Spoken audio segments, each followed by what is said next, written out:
you injure other organs just because you're performing a surgery you're not an expert in. So there is a day I stood up, I just going to take readings. So immediately he just tied myself with a sweater.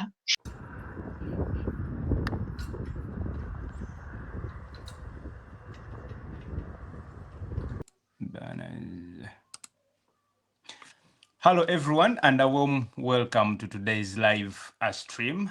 I'm so glad that you could join us for this important conversation. Our topic today is simple: living with endometriosis. We are going to look at the stories, the struggles, and the strategies of coping with endometriosis. Endometriosis is a condition that affects millions of women worldwide, yet it's often misunderstood. To some men, they see it as a curse if their women ever experiences that. To some people who are too spiritual, in quotes, they see it as a curse or a spiritual problem. It is often misunderstood, misdiagnosed, or even overlooked by many. For those living with endometriosis, the journey is always filled with pain, resiliency, and the constant search for answers and relief in so many unknown ways. In today's discussion, we are not looking at a medical side of endometriosis alone, but also we are looking at the human side. What it really feels to live with endometriosis every single day. We are going to explore how it impacts the daily life of someone that is living with it, how it affects relationships, the mental health, and most importantly, the powerful coping strategies. And we are also going to hear an inspiring story of strength that is going to inspire us to strengthen other women out there that are living with this deadly condition. We are honored to have our very own Nagawa Grace, a medical professional that she will share with us, who will be sharing her personal journey and insights on how she has lived, dealt, and managed to stay happy with endometriosis. This is a chance to learn from a medical expert, number one, but also a survivor and someone that has managed to turn the negative story into a positive, aspiring story that has been told to millions of people in the world. Feel free to ask questions in the comment section, share positive insights, but let's be mindful of the words we use while we are discussing today, because I believe many people are suffering in silence about this health condition. This is a chance to learn, to ask questions, but also to create awareness together. So if you're someone, or you know someone, or you're taking care of someone that has been suffering or that is suffering from endometriosis, stay tuned, engage with us in the comment section, and let's shine a light on the condition that deserves more understanding and attention. Thank you so much for being with us today. My name is Mr.Selfcare, and I welcome you to yet another day of interactive discussion with a very knowledgeable and experienced person on the subject matter. Grace, you're welcome. Thank you. And thank you so much for choosing to be with us in our studios today for this yet interactive and very captivating story on endometriosis. Please introduce yourself to our viewers. Yeah. First of all, I'm humbled to be here, and thank you so much for the opportunity to speak and communicate to our public about endometriosis. So my name is Grace Nagawa. I'm the CEO of Endometriosis Foundation Uganda and an African Holistic Endometriosis Wellness Organization. I've lived with endometriosis for now 22 years. I had more of endometriosis and mild adenomyosis. Mm. I'm a nurse by profession with a Mm. bachelor's degree in nursing, and I'm humbled to share about this condition. Wow. Grace, let's start here. What's endometriosis? Yeah. So, in simple terms, when we talk about endometriosis, it's, a woman's uterus has three Mm. layers. It Mm. has the inner layer, which is the endometrium, the middle layer, which is the myometrium, and the Mm. outer, which is the perimetrium. So, for women who have endometriosis, it means that inner lining of the uterus, the Mm. endometrium, abnormally grew outside. So, that tissue, it's similar to the endometrium. Mm. So abnormally growing outside from where it is meant to be inside the uterus, that is what we call endometriosis. And for Mm. adenomyosis is when that layer, instead of moving outside to call it endometriosis, it moves in the middle of your uterus. That is adenomyosis.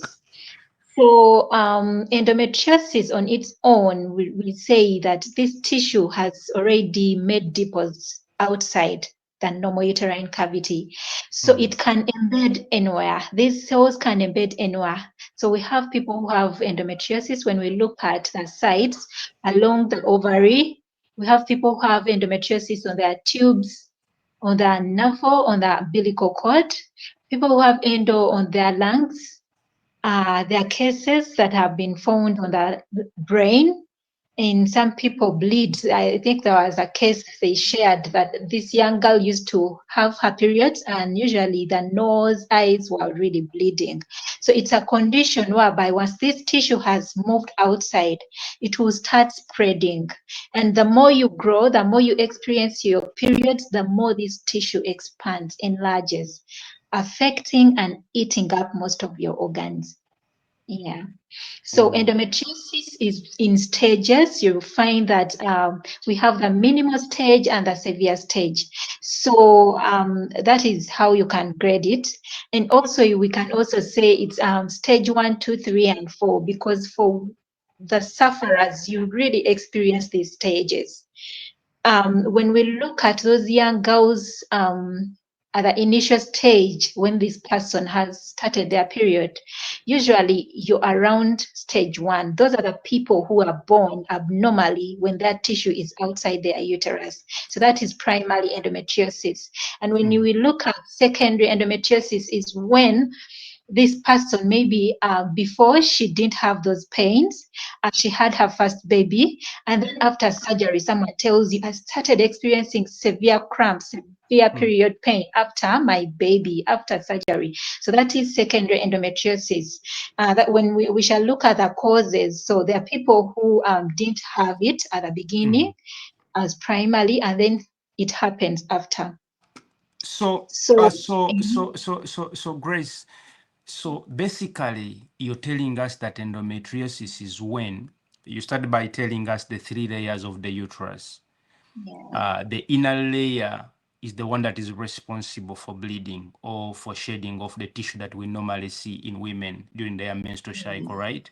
So you're mhm, trying to tell us that endometriosis is when that tissue leaves that area where it's supposed to go and goes to any other part of the body, right?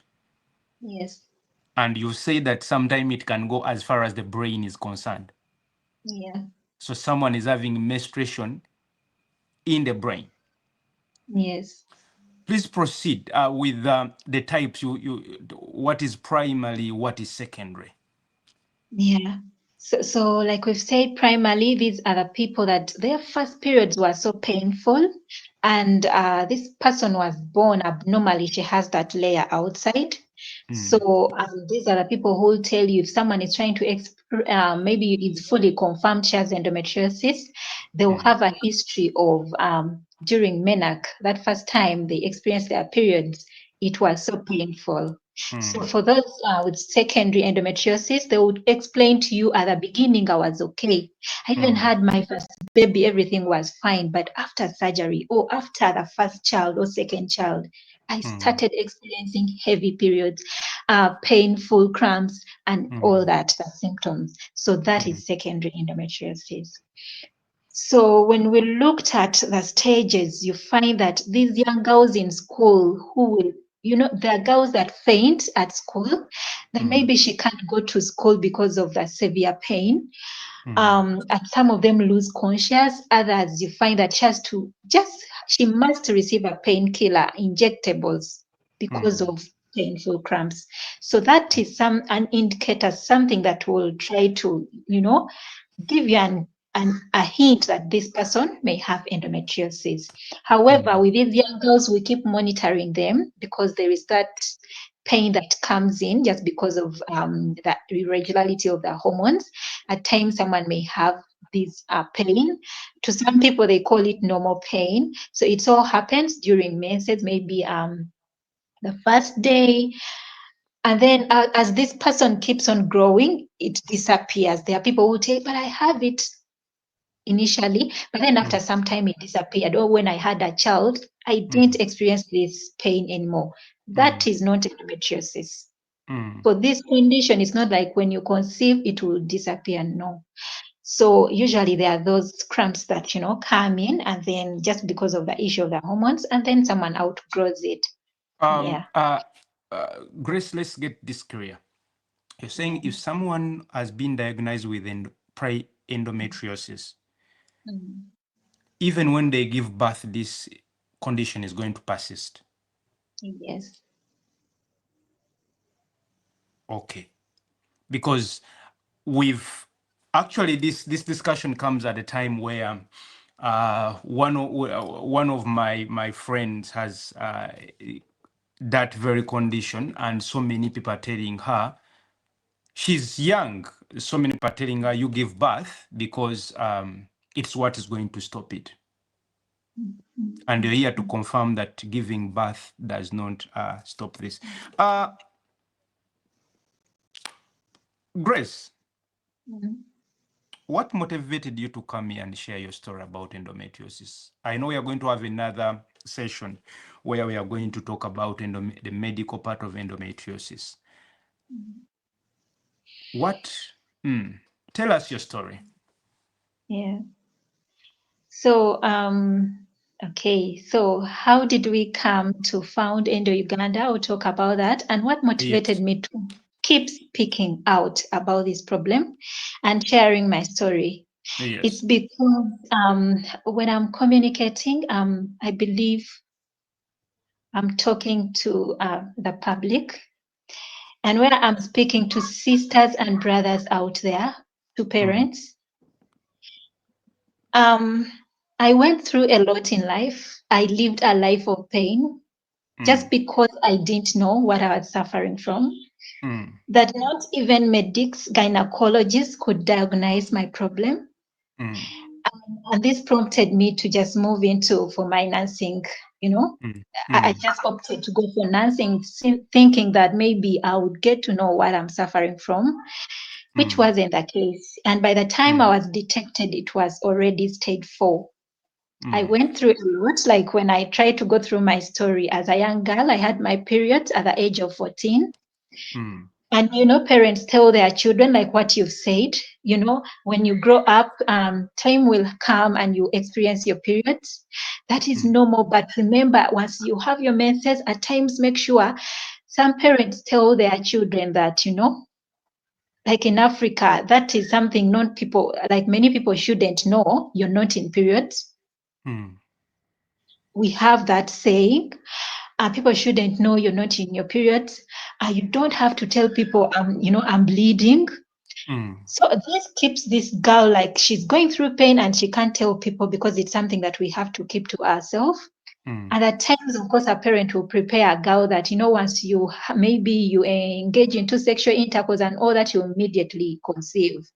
mm, So it so happened that for me, it wasn't red blood like any other girl would see.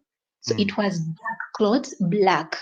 mm, So I left school for 2 weeks because I bled for 2 weeks. That was my first period. So my mm, mom was a nurse, but she couldn't tell what it was. She was like, "Oh, I've never seen this, but it seems this is your period." So mm, it took me 2 weeks out of school. I was bleeding, severe cramps, like I would roll down. I started taking painkillers. the whole 2 weeks every day. Mm. And because of that, of course, I try to hide now my brothers. What will they say? What is, So, and Mm. then along that, you have running stomach, like someone who experienced diarrhea. So, Mm. whatever I'm trying to share is what a person with endometriosis will go through. So, Mm. you have these cramps, diarrhea. To some people, it's not clear red blood, but there are those that have red blood. And to some people, it comes with clots. Mm. So life went on like that. Life went on like that. I tried asking my sisters. Of course, none of them were going through what I'm going through. And like parents, no, I think that happens. It's normal, Maybe even your auntie had this, so you all outgrow all that. So life, I just went on like that. But Mm. now symptoms kept on increasing. The more I grew, the more that symptoms kept on increasing. Like each Mm. year, you have more other symptoms coming along. Mm. So I think when I clocked around 18 years, I had my O level. And then I was like, I think let me just branch to nursing. Mm. So I went for a nursing course, but we were never taught about endometriosis. Mm. So it all happened that now I had chronic headache, like all along you have chronic headache. And now you Mm. move into hospitals, tests are done. So I was treated for typhoid for several years. Because Mm. typhoid now, a doctor tries to look at this symptom of headache, Mm. then you're telling them joint pain, Mm. that chronic headache. Now, I Mm. don't know, but it so happened that even the lab results would just conclude on typhoid and all that. So I was treated for typhoid. Times, now you have chronic headache, backache, Mm. joint pain. And the person who Mm. used to bleed for 2 weeks, I'm now bleeding for 3 weeks. It so Mm. happened that I started bleeding for 3 weeks. Now I started on taking paracetamol. Like every time you go to school, you're packed with Panadol. It stopped working, diclofenac, ibuprofen, until I went to injectables. So for me, Mm. I used to black out on injectables. Like you give me diclo, tramadol, I just black out. So I Mm. resorted to tripling Ibmex. So Mm. now I bleed for 3 weeks. Mm. So life was really a miserable life. Mm. Personally, I used not to socialize with my colleagues, and this Mm. happens to people with this problem. Mm. If you're around them, at times you may not understand them. Some Mm. people may think, maybe this person omuntu ono yeekoza. Some people try to say that. Maybe you Mm. don't want to socialize with others. It's not because of anything, but it's because you're going through something other people are not going through. You're Mm. going through pain that you can't show people physically. People are not seeing it physically, but you Mm. inside you're in pain. Mm. So I used to have pain all those 3 weeks, and it's only like a week in a month that I'm not in pain. Mm. So I'm a believer, I'm a Catholic. So I used to pray. I used to go before the Blessed Sacrament. I'm like, God, what's this? All Mm. along, you're asking friends, are you people experiencing this? No, Grace, we don't have all that. Mm. So because we believe in saints, Miss Time came and I felt like maybe God created me, to just Mm. be unique in this way.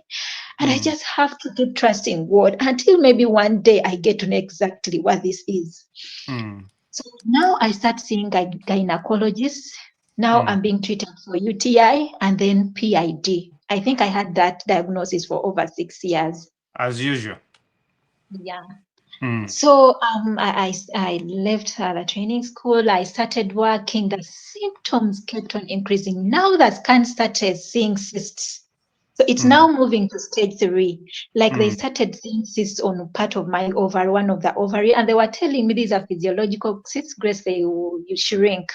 Yeah. So not until the guy started advising me, by then I was 24, Grace, I think try to conceive. You have hormonal imbalance, so try to conceive. I think when you conceive, all this will you Mm. will just outgrow all this. Mm. But that wasn't, in my plan. Personally, Mm. I grew up wanting to be a religious sister. So Mm. now he started telling me all that, and then I'm like, oh no.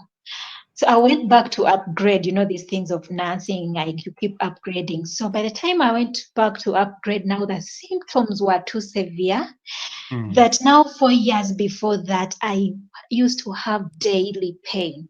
Like all the time, it's like someone putting a metal in fire. Do you know those women in labor? It's the pain we do experience. Like you have cramps. These women have cramps. At times you're bloated. You're walking as if you're carrying a baby of 6 months, 7 months. At times your tummy swells. You have to move slow, just because your tummy is, full. Now these cysts had grown bigger. I had both cysts on my ovaries around by then they were around 6 centimeters. So I used to move as if I'm carrying a baby. Every day I'm in pain. I used to see doctors, and along that now, that was like a year towards my first surgery. I used to lose breath out of the blue. You're moving and you're not breathing at night. Like I had to prompt myself with pillows because I'm not breathing well. It's because now the masses had grown and pushed the intestines up to the lungs. So now you're bleeding almost the whole month. Like I used to have, 4 days you're not bleeding. And then after 4 days, you just see blood again, black blood, clots. So life became so hard. I lost weight. So everyone was like, what's wrong with this girl? And me, I'm this strong woman that despite all that, I used to pursue my dreams. I feel I want to do this, I go for that. So it so happened that I was walking along the hostel and I felt paralyzed. Then I lost conscious. So I found myself in the hospital. So when I regained conscious, the doctor was like, what's wrong with you? At that moment, I was bleeding. So I just told her, you know what? I've had pregnancy symptoms for years. You lose appetite.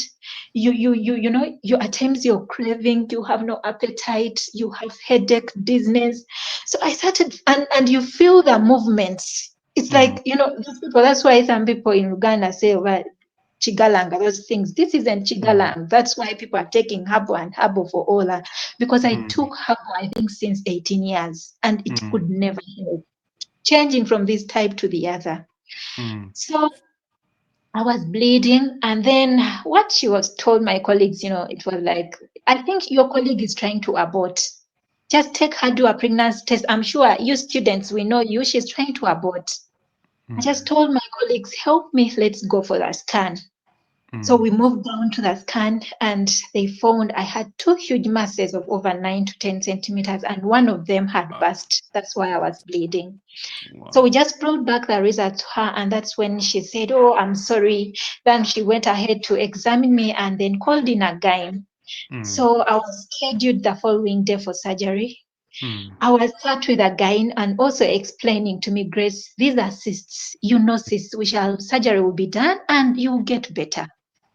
So I went into surgery the following morning at around 9 and then came back at 5 p.m. To realize it was never cysts. This was endometriosis. All my ovaries were gone. The intestines had that tissue. The peritoneum was, gangrenous, like full of endo deposits. So what he did was to suck out the masses, the blood from the masses, and then closed. So he came back, talked to my parents the following day. I started asking, the nurses around people, because by the time I was in the recovery room, like you're trying to regain conscious and you hear voices. Oh my God, I've never seen this. Like medics were like, I've never seen this in life. Everyone was saying that. Now in my brain, I'm like, I went into theater, doctor telling me, Grace, we are going to operate cysts. How come people are saying we've never seen this?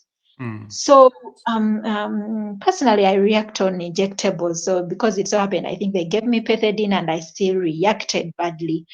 So the following day, he came and explained to my parents, this is endometriosis. For sure, I wouldn't even have entered, I didn't know it was this I'm going for. For sure, I didn't do much, but try to look for specialists who can handle Grace. We couldn't save her. I couldn't do much, but no one can handle her in Uganda. That's what we were told. This is a big hospital, one of our good hospitals. But it so happened that I was humbled and glad that the gyne detected I had endometriosis. By then I was 27 years with a clear diagnosis from 14 years. So he of course referred us to nobody because he also had no connection that I should go to this doctor. And of course, thinking about abroad, we couldn't even imagine how much we have to Actually. raise. So it took me a year. Of course, I was told, remember, I'd just now gone back to upgrade for my diploma. Then they sat down and they were telling me, Grace, it seems you should go have a dead year. I told them, I've been told this disease doesn't heal. Kindly allow me complete. It so happened that, yes, I couldn't even sit. I just struggled and then completed my diploma. God helped me. I passed so well and then went back home because by then now my life was in pain. I was prescribed morphine, but I just never took it because I was like, God, I don't want to get addicted. I used to go to the Blessed Sacrament every day, cry before God, and I'm like, God, just heal me.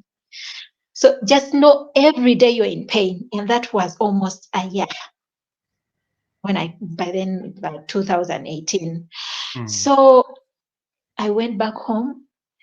The pain was too much. And now my mom started again looking for herbal because now medically we had no answer. Not until someone just told us, he called and he was like, I think reach out for this professor in Mlago. We went there and the professor looked through my documents and then he was like, Grace, you're going to die with this pain. No one can handle this.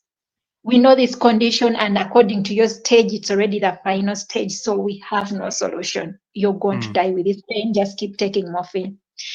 I just left his office and then went back with home. I went with my sister and told her, let's go back home. So at this moment, I would feel my life like you at times you feel it when you're really dying. I think people who are at that stage, you really feel it because all my body was in pain. Like there is that moment when you feel you're filled with pain and it's just like part of your neck up to the head that is almost left. So I was feeling it that I'm losing my life. I remember I started inviting priests to come and pray for me. Just give me that sacrament, of that sick. Because I was ready because I felt for sure I'm losing it. So my mom got a certain type of herbal that, I used to drink. It tried to calm down the pain. Immediately I tried to gain some energy. I applied for a job. Because I used to give a lot of trauma to my family. Like wherever my sisters would look at me, at times I'm in the room just rolling down. So I would make them cry. So immediately I applied for a job. I started working. So I think I only worked for 3 months. The same attack just appeared. Like I felt paralyzed again and then lost conscious. So this time around, the guy sat and the only option was to remove my uterus. So I have a brother in the UK who really told me just wait. So he researched and found out a specialist who worked on me in Nairobi. The surgery took over 30 million. I didn't know, I couldn't believe we would raise all this because even at home, my dad was like, let's just give up on this girl. We can't have this money. But surprisingly, through my brother, God provided. It was a miracle to me, I can say. I had that surgery. That professor sat me down. He explained to me about endometriosis, a lot that I didn't know.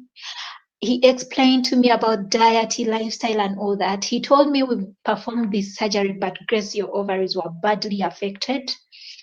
Of course, he told me after a year, according to your stage, for sure, all these symptoms may reoccur. We have no cure even up to date, but the surgery that has been performed, at least we had to save your uterus. And if the symptoms, resurface, you continue taking painkillers. But at least I felt I had a big relief. I felt something was removed out of my body. So when I came back to Uganda, I was like, God, I just sat down and realized how many young girls, how many women are battling this condition and are unaware of it. I can't say we are blaming medics because I believe it's a condition that even in the medical field, it's something they are not so much taught.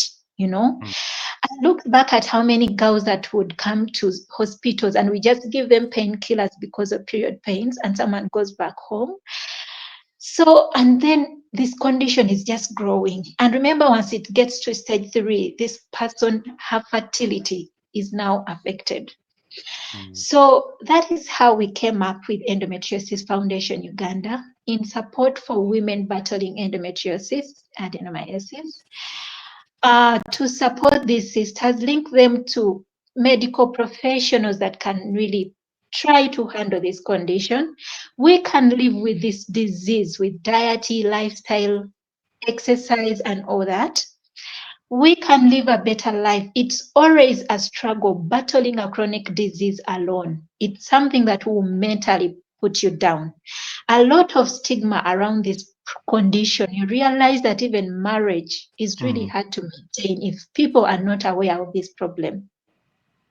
So we were like, let's raise awareness about this disease. It exists. 1 in 10 women have that disease. And according to the outreaches we are carrying out, you realize that in Uganda, it could be like 1 in 7 have this problem.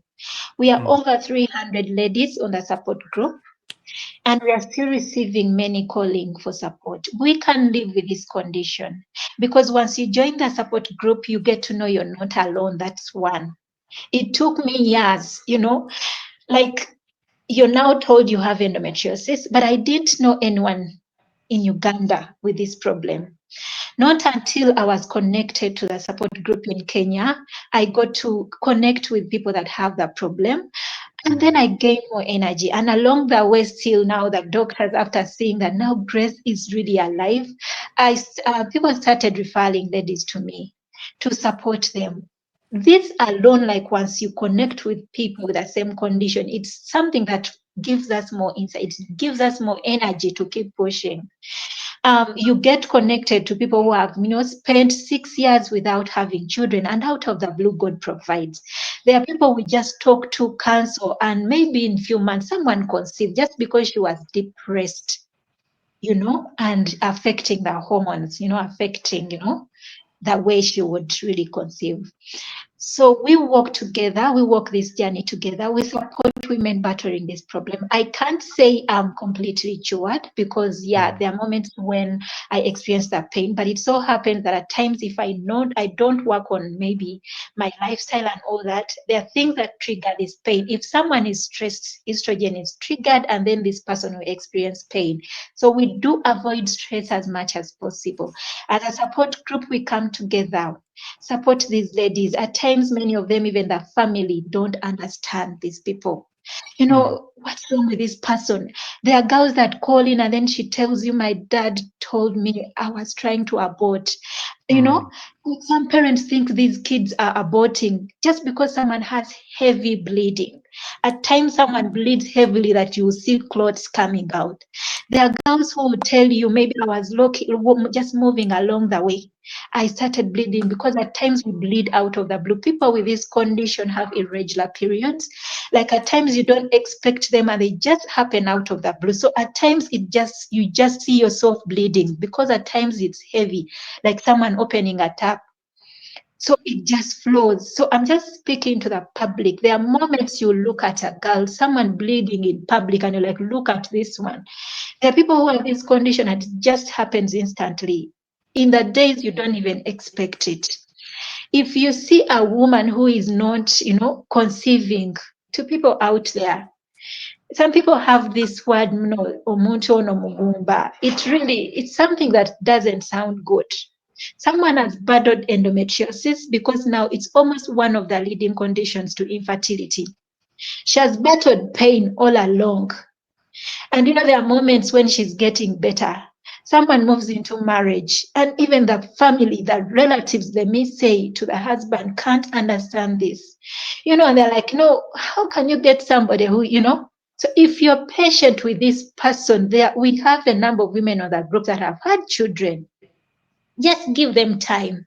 Once this person, maybe at times psychologically she's okay, the hormones are being managed, there are treatments that we are given. Maybe if it has failed naturally, someone will do IVF, other means to conceive. These are our children, these are our sisters, colleagues, and daughters. Today you may say it's someone else, but then, so I don't know if you have any other question, but yeah. Okay. Um, Grace, this clearly paints a picture of where you get your motivation and strength from. But I would now love to have a few interacting this discussion on this. Mhm. Can you take us back to the first time you started experiencing symptoms? And Mm. what was this journey like the first time you started experiencing these symptoms? You know how parents talk to their children, omzadde Mm, nakugamba, like, when you have menses, just tell me, let me know. You mm, experience this blood, you see this red blood. Now, to me, it was never red blood. Hmm? mm, So, of course, rolling down, I used to roll down. I used to close myself in that room because I mm, never wanted my brothers to know I'm having my periods. Hmm? mm, And along that journey, like 4 years throughout my bleeding, it so happened that at times when you're a girl, there are mm, moments when you don't want to shock people around you, especially the opposite sex, that you're in your periods. But mm, for people with this condition, at times you will experience a heavy flow. mm, So there are moments when maybe you're seated down here. Like I said, it's regular. I used to have my period maybe 2 weeks. Then after 1 week, you experience them again. And then maybe you thought you have them after 1 week, and then you bleed for 2 weeks. And then after 4 days, you see your menses. So at times it's all happened when you're seated. And then maybe you just wake up and you just mm. find a colleague tying a sweater around you. I So can it imagine. usually stigmatizes, Mm, like, oh, someone ties a sweater around you, and this is a male friend. Right now, I have an OB, I think he's an MP somewhere. I remember when in school, and I used to be in choir. So there is a mm, day I stood up, I just going to take readings. So immediately he just tied myself with a sweater. In my brain, I'm like, oh, I've now had my period. And it was so heavy, like I couldn't even proceed. So at mm. times it's so painful that you don't know what people around you would say. It's because of this condition. At times So, you have a yeah, yeah. so Grace, how long did it take you before finally getting a proper diagnosis? And what emotions came through with that moment of being told that this is what you have and this could be the lifetime consequences? Hmm. So it took me over now, just like from 14 to 27 years. Wow. How many years ago? Yeah, Those, from those are 14 years. about those are about 13 years of living with a Yeah, condition that. yeah, yeah, yeah. So all along, I used not to socialize a lot, and this is what is when you interact with these women, like when you just come to our day. At times we have day outs and group sessions, so we almost have similar way of living. Mm, At times we are so reserved. There are moments when you don't socialize a lot mm, because you're moving with pain. I don't know what the country takes for someone to have a disability. I can say women with endometriosis have an invisible disability mm, because there are a lot of things I can't do right now. mm, I used to be a good athlete, you mm, know. I used to be a good choir leader. I used to sing. I had that gift. mm, But because of this condition, you find that you can't even run. There are moments when you can't run mm, because when you try to run now, the pain is triggered. There are moments these people experience a lot of chronic constipation. mm, So, and if you're not a medic, so we do support our sisters. What can we do without you going for surgery for those hemorrhoids, or what conservatively can you do? So all that was a lot of trauma to my life. There are a mm, lot of symptoms you have to manage, and mm, many of them I do them because I'm a nurse. I know what can I do without using a drug that mm, would help me. But all along, you're living a life that now I have to take a painkiller. Along the way, I just had peptic ulcers, bleeding ulcers because of mm, the way I used to triple mix. mm, There are moments when you lose it, like these people go into depression. because there are people who receive that are connected to Tavika on treatment Mm. because you're depressed. So there are moments when I really, so the time I was diagnosed, I just, How did you feel in that moment, and especially doctor telling you, you see, when you live with pain for 13 years of not knowing, but then you come and I tell you, no, Grace, this is what it is, and there is no medicine for that. yeah, There is no proper medical output. We can say we are going to do ABC. How did that feel, being told you have to live with this almost deadly pain like you're describing it? Now you have to fully understand and accept that you're going to live with this for the rest of your life. yeah. So what I can say, like I said, I'm a believer and Yes. I love God. That even up to date, I still say I'm still living because of His love. Mm. And to me, what I thought, I was like, okay, thank you, God. I now get a clear diagnosis. Mm. I didn't blame the doctors, I can say. And that's Mm. why I'm still speaking about this. And then I'm like, that's why I'm still fighting. I'm like, let's stand and really work together as medics, Mm. end the silence about this disease. Um, just overcome this delayed diagnosis. To me, Mm. I did feel so bad Mm. because as like God has loved me. At that moment, what I felt, because I felt like I'm losing my life. I Mm. felt I'm dying. So even when the doctor told me I was in too much pain, and he Mm. also thought it would be cancerous because everything was bad inside there, gangrenous. So he was like, oh, let's hope this isn't cancer. So Mm. what came into my mind, now my sisters were like, Grace, now if it's cancer, okay, we shall find it. So everybody had, was talking a lot. I Mm. thank God I had a supportive family. Mm. What came into my mind, I was like, God, okay, this happened to me, not to any of my other sisters. Mm. And then I was like, okay, I think I'm going to die because Mm. doctor don't have a solution. So I didn't say I felt bad because Mm. I trusted God. At that moment, I felt, God, I just want to come to your hands. Mm. I was ready to die. That's what I can say. That's what was in my mind because I felt, yes, I have no solution. We left Mag and we had no solution. I'm like, God, just receive me.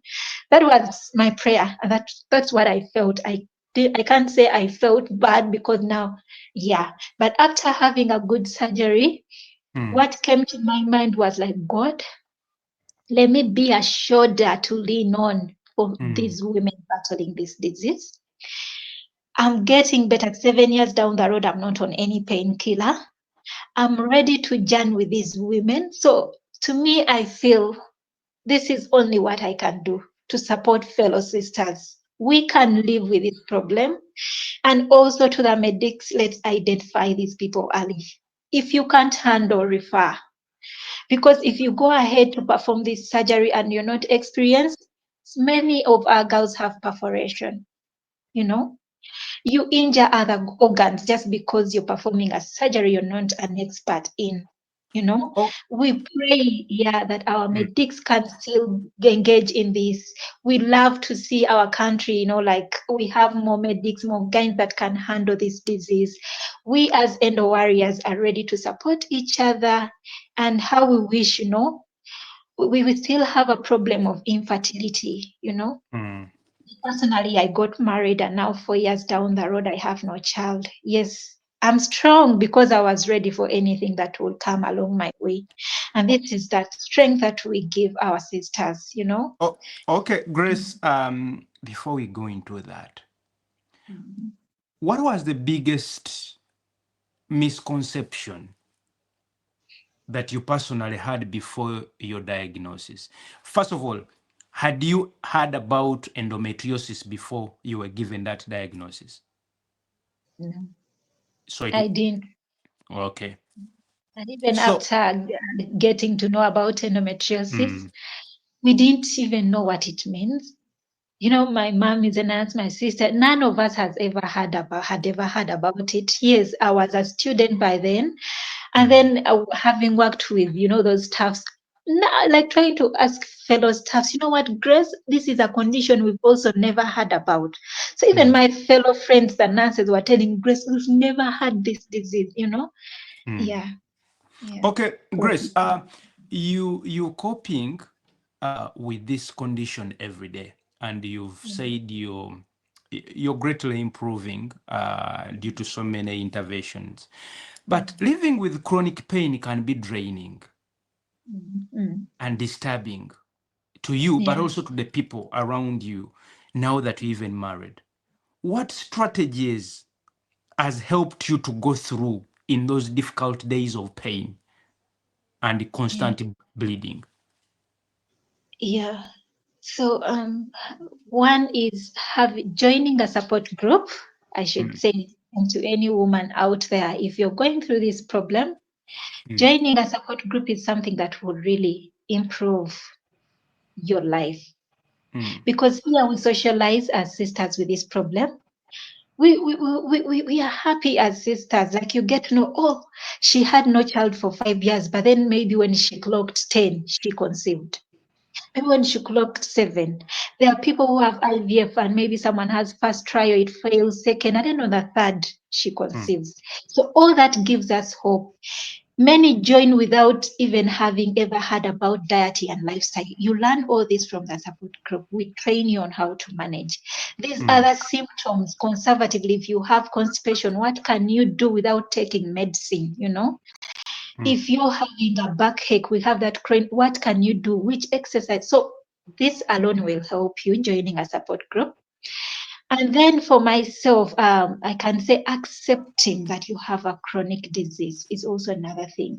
Grace, I accepted from day one. I have this. Like at times, even when you get married and maybe you hear voices around, oh, she's not conceiving, you know. I heard it all that she's a nurse, you know, nurses, those people take drugs. We are sure, I know she maybe took pills and all that. That's why she's not conceiving. All those voices will come to you. mm, So if you accept and you're ready for all the voices, because for people with this condition, we didn't take any drugs, we didn't take any pills or what, family planning stuff for mm, us to get this and to go through this, not, you know.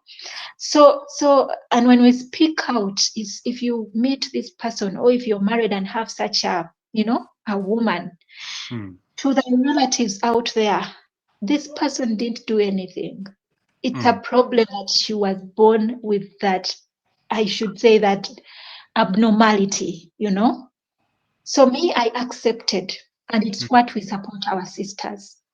All these voices along the way, because mm, once you're stressed, estrogen is increased because remember this problem is estrogen fed, and then the pain. So once you're in stress, this pain will keep on increasing. Then the more you take drugs, the more you have side effects. So we avoid stress. And one way of avoiding this stress, join a support group. Let all these other words, if you know you didn't do it, let people, you know. So, and Um, then also, um, Grace, again on that, you're a mm, nurse and you're working. How do you mm, balance work, family, and social mm, life while managing these symptoms that come timely without even warning? yeah. So, like I said from the start, Mm, if you have this condition now, you really have to be resilient. mm, Mm? I used, I'm a strong woman, I can say, mm, and we do really encourage each other to be strong. mm, There are moments when I'm in pain, mm, but my colleagues won't notice I'm in pain. I try to hide it. mm, At times, maybe you're expected to report at a certain kind of time, and you mm, can't make it. mm, Yes, I want to thank God that there are moments when He just lets me go through life. mm, Like, because I said there is that chronic, there are things you do not like mm, any other woman would do. mm, Most women experience a lot of fatigue, but the mm, more we are active, it helps you. Like, we don't oversit. So mm, my way of being active and performing my, nursing role and all that, it's mm, one thing that helps me. It's like a therapy to me. Like I'm active, I'm moving here and there. So I don't oversee. That is a therapy to me. mm, I can't lift heavy things. mm, That's what I can say. I can't wheel a patient on a wheelchair. If I do that, the pain will be severe. mm, So God has helped me that, there are things still I don't do at work. mm, And then the moments when I'm in pain, I try to hide. I don't tell people.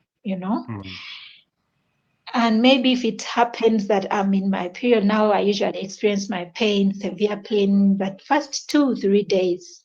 mm, Like I said, I don't take any painkiller. If mm. I'm active, there is a way that pain is.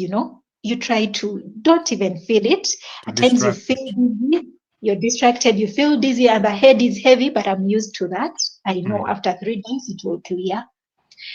And then, like, I don't speak a lot. Let me say, if I'm in that pain, I try mm, to, distract me. Like, I make myself busy. You're not so much with people. There is a way I do it. I know how to cope with this. Immediately okay. after work, I know I have to sleep with my hot water bottle.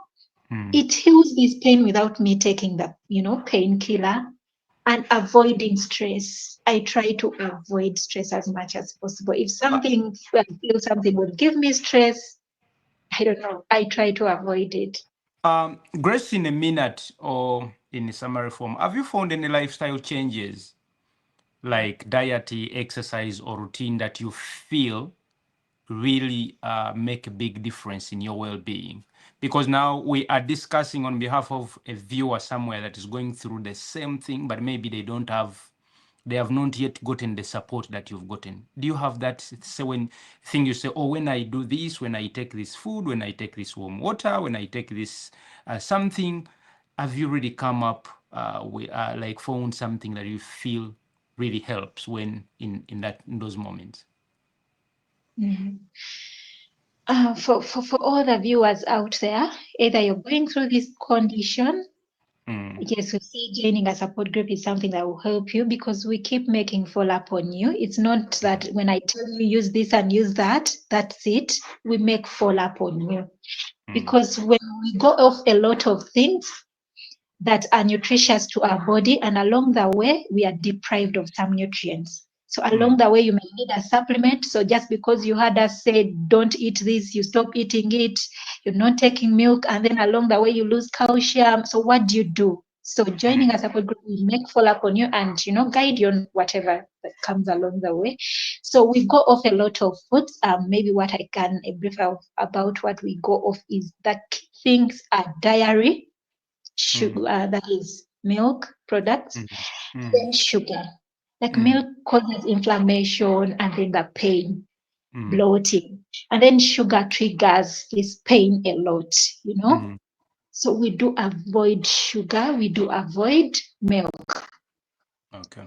And then wheat products, so the red meat and all Mm, that. I try my best to do that. I remember when after my surgery, the pain came back after 6 months. It was too much pain. I went back for a scan and the cysts were back. That was after my surgery in Nairobi. But mm, just because I had failed to go off sugar, you mm, know. So it took me like a year, something like 1 year and a half, like to get better, to have my pain a bit controlled after that surgery because I got some relief after 6 months. Because yes, after the surgery, I was prescribed a certain hormonal that helped me, but then the pain surfaced after 6 months. So mm, I continued taking sugar because it's something that was like, oh God, how can I go off sugar? And this mm, is what many women do. Like, mm, Grace, for sure, sugar. Okay, it will take me time. So the more you say mm, it will take me time, this pain is increasing because of the sugar. So these things trigger this estrogen and then the pain.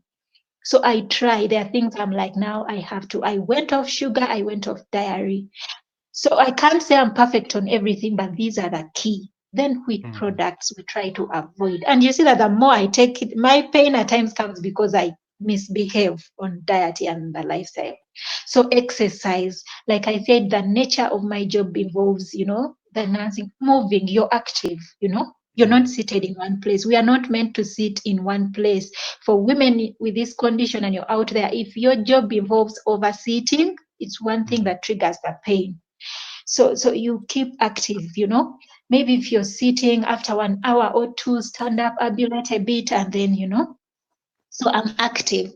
And then I do perform pelvic exercise. So when you join the support group, we train you all these things because along the way, women with this problem, you have that frozen uterus, like at times your ovary would twist into your intestines, that is acute pain, I remember some time back I had it and they were like, oh, let's go for emergency surgery.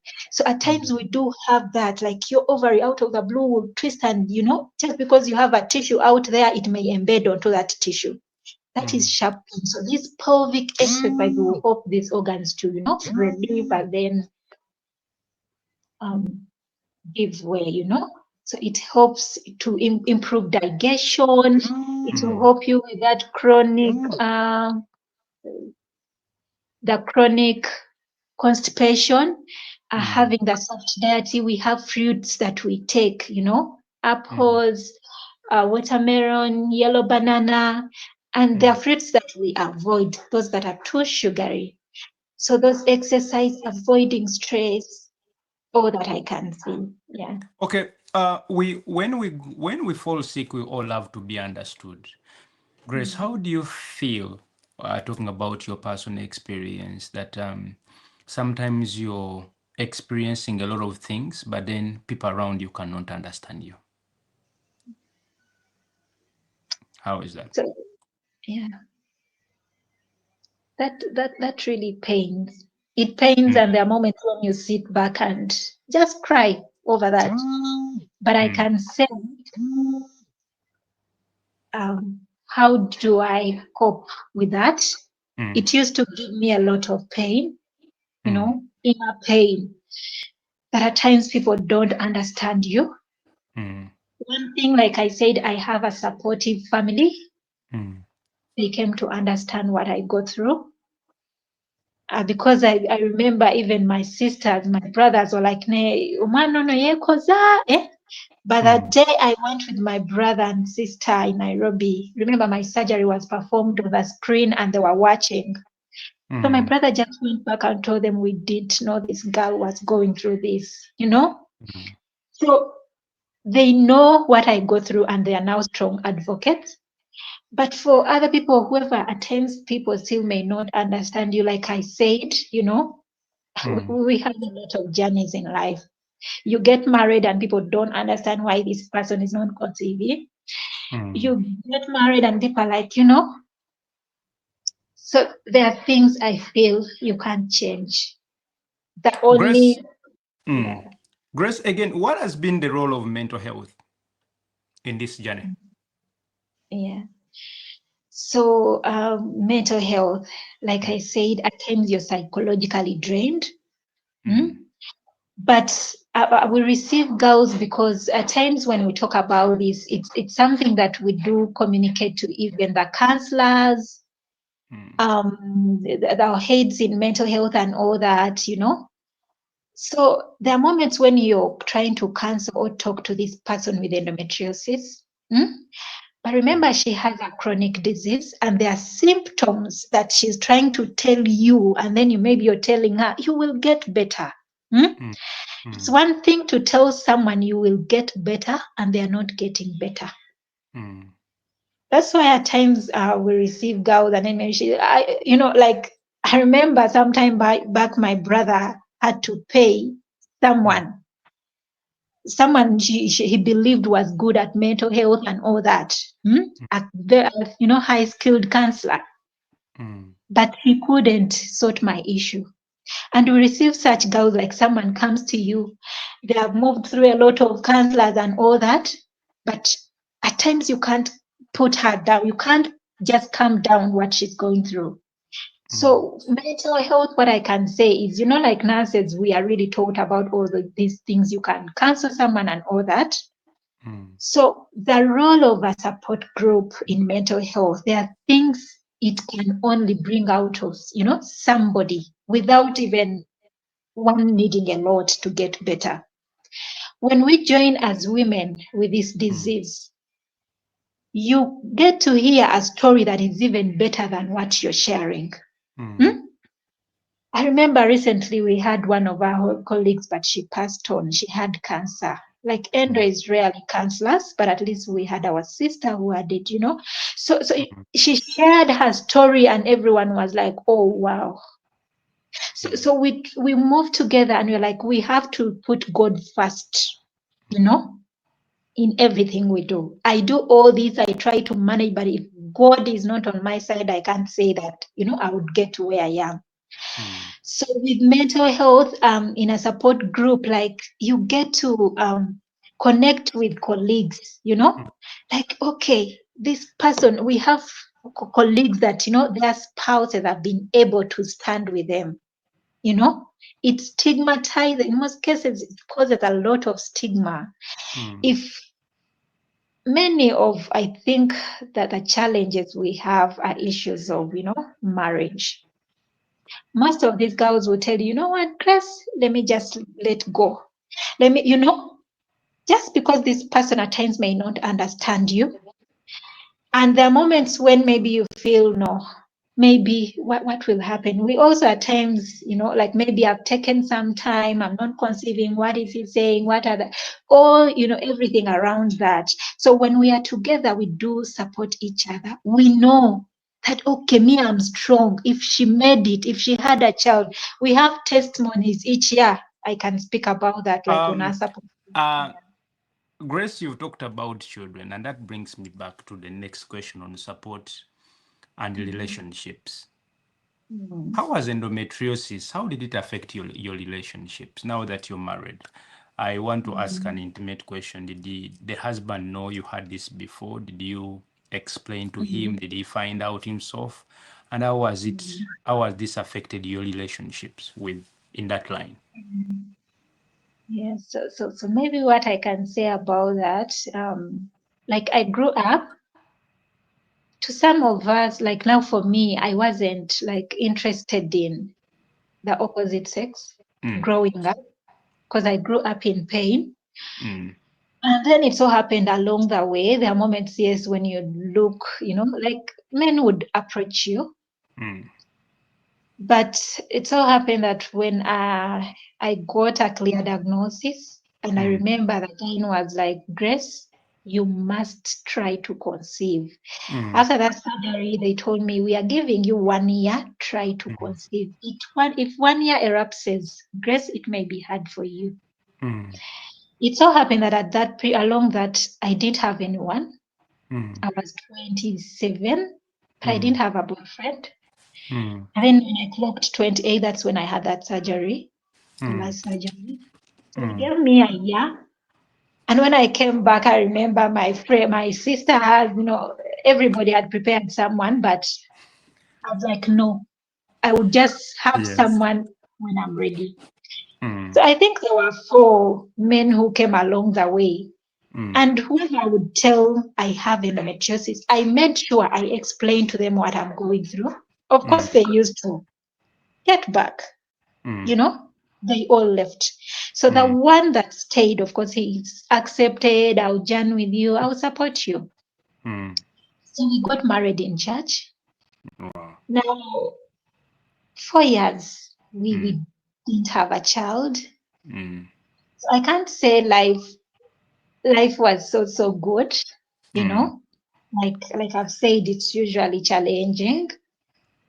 You would hear the words, she's not conceiving, those nurses take a lot of, and of course they would also tell me, they are telling me, why should I stay with someone who is like this? It challenges. It stigmatizes, I can tell you. I don't think I really can talk much about that, but It is okay. I It is okay. thank men that have women with endometriosis. You're journeying with them. I usually say, may God continue to bless you, because we've seen our sisters conceive. after Mm. a long period of time. And just we thank those men that have stood. For me, Um, I can say it has not been before I leave that point, how supportive has the husband been to you personally? because at first he thought maybe things will work out so well. But there are moments when there are people that can't stand someone who doesn't conceive for some time. Like if you've not been able 1 year, 2 years, there are people who can't easily cope Mm. up with that. So me, I can say that it has not been easy for Mm. my marriage, especially on that part. Yeah. Okay. So Yeah. how has family like try to support you in all through this? Because you see, you can understand your situation, your partner can understand, but then we have the so-called families. We marry this young girl, twagala bazzukulu. She's a beautiful young girl. We want. How have you handled that pressure from family, both your side and then the other side? Now, one thing I can say is I told you how do I cope up with endo? Mm. It's because I avoid stress. Okay. I avoid stress. So I rather sit at my place than, moving into people that will give me stress. That's what I can say. I try to avoid anything that will give me stress. Yeah. Okay.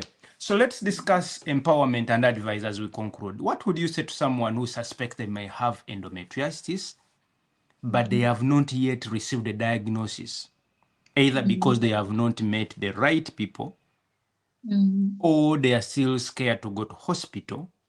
But from the Yeah. discussion we've had from the beginning, they they start to feel that maybe I'm having endometriosis. What advice would you give them?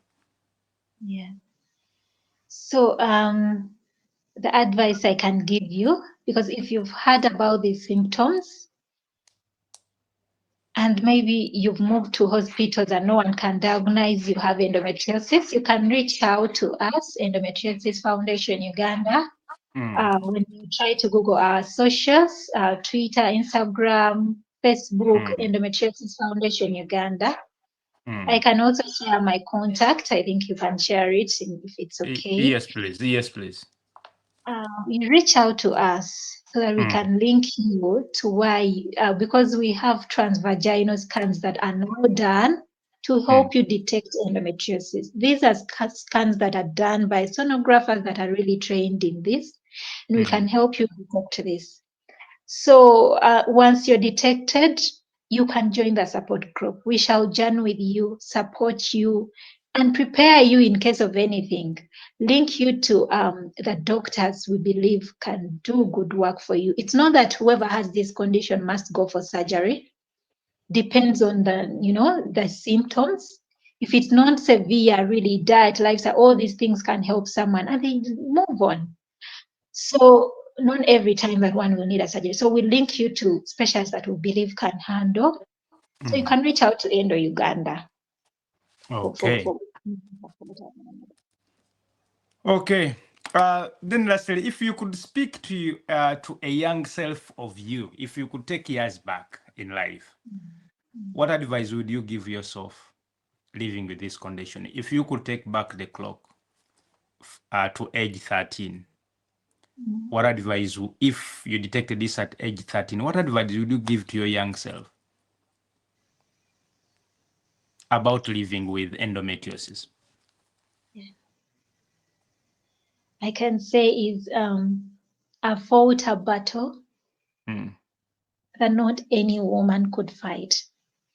And what I can speak out there, women with endometriosis, adenomyosis, are mm, fighting a battle mm, that not any person out there can fight.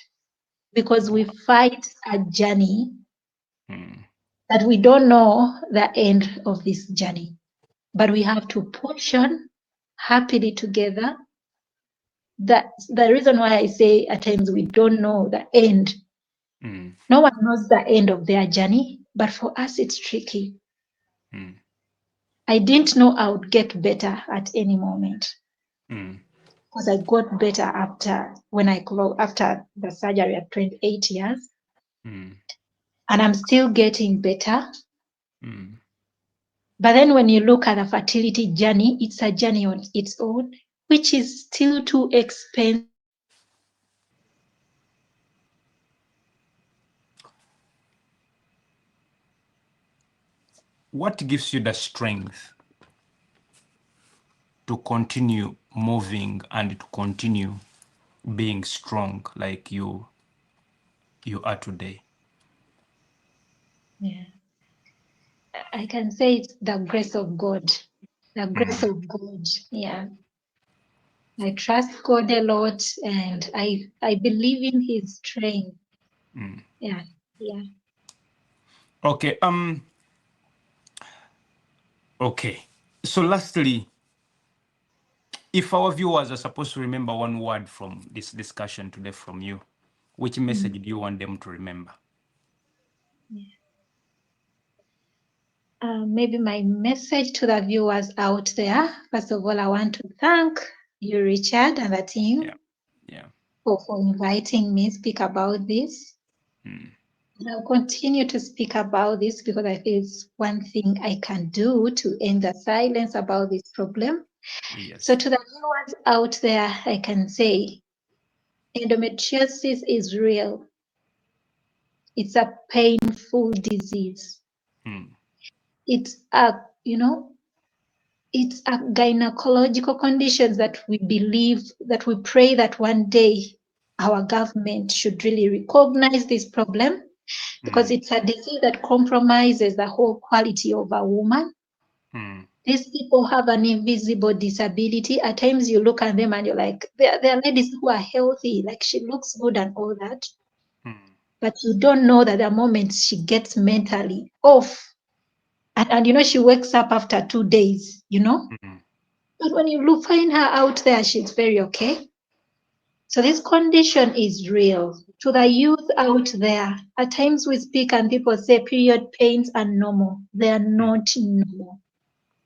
The day you socialize with someone with this problem, Mm. the day you tap into a colleague, a friend or if you happen to see their results, we have videos, you will get to know how real this disease is. Mm. It's real. Parents, monitor your children, monitor how these kids are having their periods. If Mm. you see the pain persists, please reach out, because it will be painful for this condition to grow and someone has to spend millions Mm. to work on them. So I want to thank you. Should I share my number, or I don't know? Yeah, you can share your number. You can share your number, You can please. reach out to us 0787714612 Mm. or 0703381575. There are those that at times call in and we delay to call you back. We have all these contacts and we shall get back to you. Don't think we are forgetting, because when you're talking to a person with endometriosis, we don't give them 5 minutes. We do give you time. We listen to you because we believe that alone is sure. So Mm. we shall always reach out to you. We shall get back to your calls and all that. Thank you so much, Richard, for inviting me. Um, Grace, before you go, what's the vision? What's your vision, personal vision with endometriosis, but also for the Endometriosis Foundation Uganda? What's your vision? What do you want to see in the coming years for the people living with endometriosis in Uganda? So we want to influence policy. Mm. This condition exists. Mm. If you look at the percentage, over 2.8 women are battling with this condition in our country. Many Mm. have not even known about it. Mm. So we want to reach out to see that these women are supported. The Mm. way some conditions are being handled, yes, we have malaria, those medical conditions, and we have chronic conditions, like hypertension and diabetes. We want to get to a level where endometriosis is also given a hand. Mm. We want to get to that stage where infertility, these costs are still high. Mm. Someone has dealt with endometriosis for years, and then infertility. These are women that some of them are giving up. God, I will never, you know, I Mm. will never have a child, and someone gives up in pain because she can't even try to get something to help her start a Mm. fertility journey. Mm. So we want to reach to a moment where we are ending the long wait for diagnosis of endometriosis. Mm. We have a curriculum that is on board to train medics and nurses and all that. Whoever would love to join, reach out to Endo Uganda. We have a curriculum to take you through Mm. this. For our dear guides that feel can specialize in this problem, we can link you up to the specialists we work with. Mm. We want to get to a level where we have specialists in our country that can handle this condition so well that, you know, that for complicated issues, they don't have to fly out, you know. Mm. You realize that we are many. These ladies need different kind of support. We Mm. have those that can't, because if at times if these therapies are not helping with the pain and in all that, that's Mm. because someone is in advanced stage. Someone will need therapy, the hormonal therapies that we are given, Mm. and all these drugs are expensive. So if we have maybe a fund allocated for this, it would be Mm. a honor. We are many, and these ladies need your kind support, you know.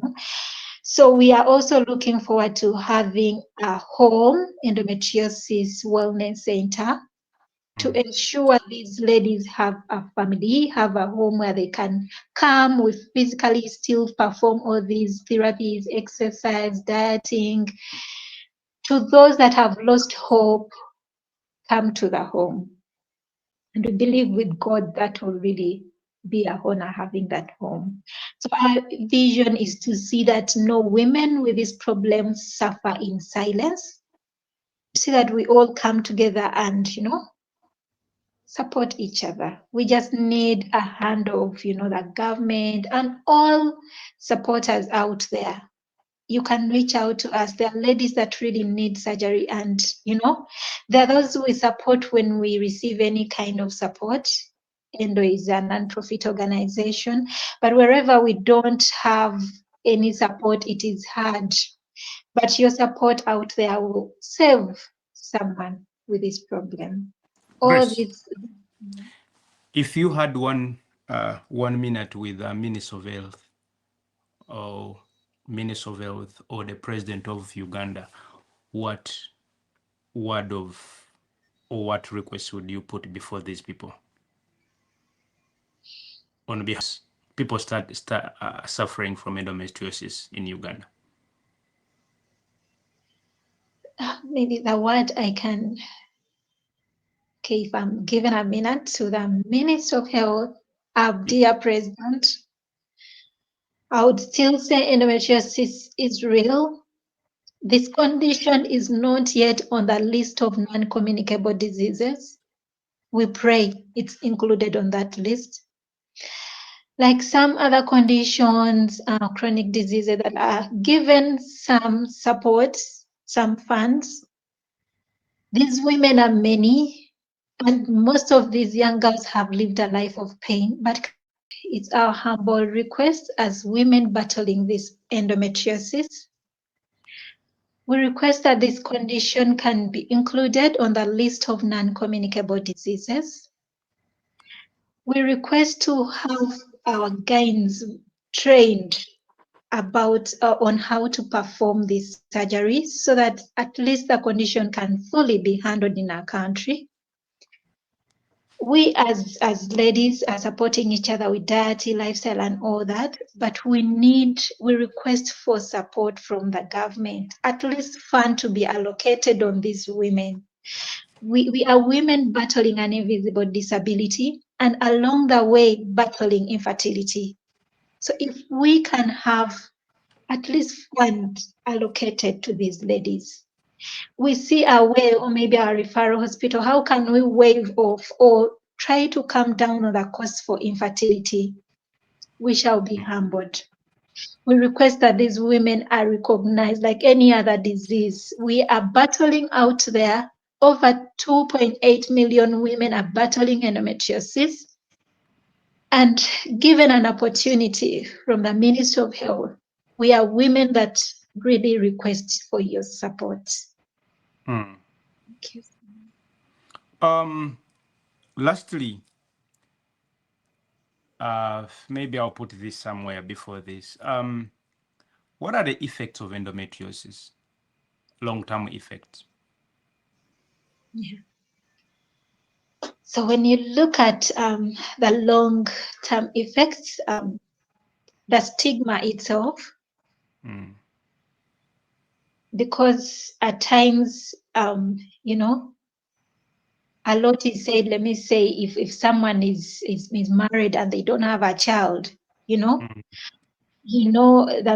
myths around someone not conceiving, not being able to, so that alone is a lot of, a long-term effect that some people really fail to conceive for good because the disease was advanced and, their ovaries were badly affected. That infertility that goes along with endometriosis, those are all long-term effects. Some people have, multiple organ injury because of endometriosis. If someone goes in and performs a surgery they are not so sure about, if someone is not experienced, we have our sisters that have, colostomy bags along the way, perforation, just because, surgery was done a bit, it needed an expert to come in. So all those are long-term effects. The disability, the invisible disability that moves along with endo. Like I said, I had a lot of, like I'm this kind of person who has had a lot of skills, like you have talents, and now because of endometriosis, you can't perform, I used to be a musician. I used to sing so well. But now because of endo, there are things that require some energy. At times you try to raise your voice and then you lose, like you feel like you're blacking out. You can't carry yourself maybe a jerrycan of water and all that, because once you try to carry down, you have severe pain. So a lot of that invisible disability, like the things we can't do. So organ damage. There are ladies that have endometriosis in their lungs, like the way she moves. At times you're being drained. Like you like breathing becomes a problem. Though we have all these therapies and all that. So if these people are supported, many have lost jobs because even the employers don't understand.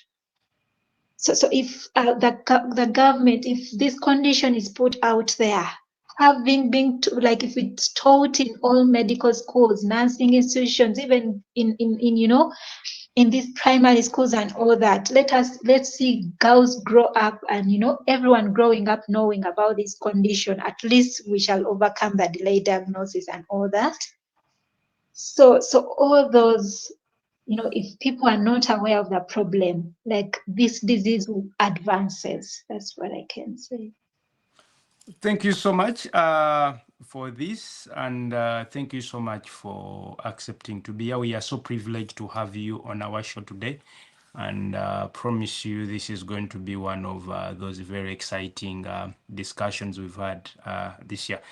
Again, we shall have you on one of the Sundays for a live show. I know our viewers would be happy to know more, especially also share more about Endo Foundation Uganda. Thank you so much, and have yourself a blessed Sunday from me. Again, thank you so much, everyone, for staying with us throughout this powerful and eye-opening discussion on living with endometriosis. A special thank you goes to our guest, Nagawa Grace, who is not only a person living with endometriosis, but also a dedicated nurse working in one of our health facilities in the country. For her courageous in sharing her personal story, her struggles, and the strategies that she has used to cope and thrive despite the challenges that she has discussed. Nagawa's openness and honest has not only educated us, but inspired many of us who are watching and who may be walking a similar path. So personally, I've learned a lot, and I believe all the viewers out there have learned something. To our audience and people that subscribe to this channel every single week and every single day, thank you so much for engaging, for your comments, and for your thoughtful questions, and for being part of this important discussion. This show would not really be there if there was no one watching. Endometriosis is not just a medical condition, it's a daily reality that affects lives out there deeply. The more we speak about it, the more we break the silence, the more we break the stigma and the misunderstanding around endometriosis, is one way that we are going to help promote a positive environment for people living with this dangerous health condition.